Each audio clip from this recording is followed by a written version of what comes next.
Il est important que le salaire soit égal pour un travail de valeur égale. La loi européenne d'ailleurs, et qui se décline dans chacun de nos pays, définit le fait que des personnes qui occupent des emplois différents peuvent être rémunérées de la même façon parce que leur travail aura la même valeur. Alors c'est quoi cette valeur?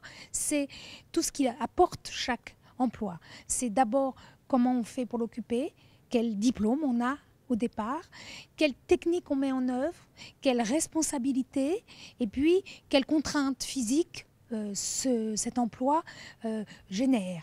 Et donc en fonction de ça, on peut comparer des emplois comme assistante dans le secteur administratif avec des emplois techniques en montrant qu'ils, enfin plutôt elles, ont les mêmes niveaux de diplôme, les mêmes responsabilités, des techniques différentes mais similaires, et donc oui, on peut les rémunérer de la même façon, on doit les rémunérer de la même façon, c'est la loi, mais elle n'est pas appliquée.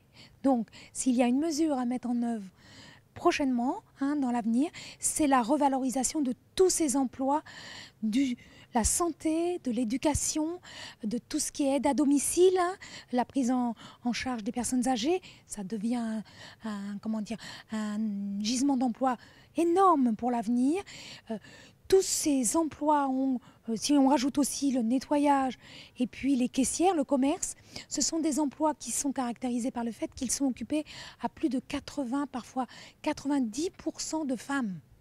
Et comme par hasard, dans les grilles de rémunération, ces emplois-là sont toujours dévalorisés, systématiquement, parce que pour la société, ça va de soi que ce soit des femmes qui l'occupent, et à quoi bon les payer correctement, puisque somme toute, il y a sûrement monsieur pour participer à la vie du ménage, et donc le salaire de ces femmes, à majorité des femmes, n'est pas vital, ne serait pas vital pour leur vie et leur ménage, ce qui est totalement faux aujourd'hui.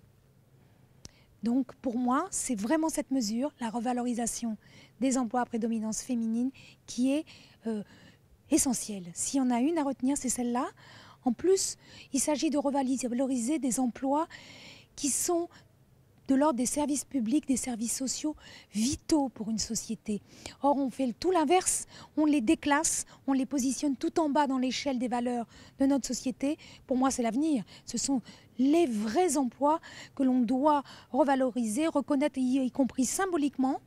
Et je suis sûre que si on le fait, du coup, il y aura plus d'hommes pour s'orienter vers ces emplois et la mixité sera enfin réelle aussi.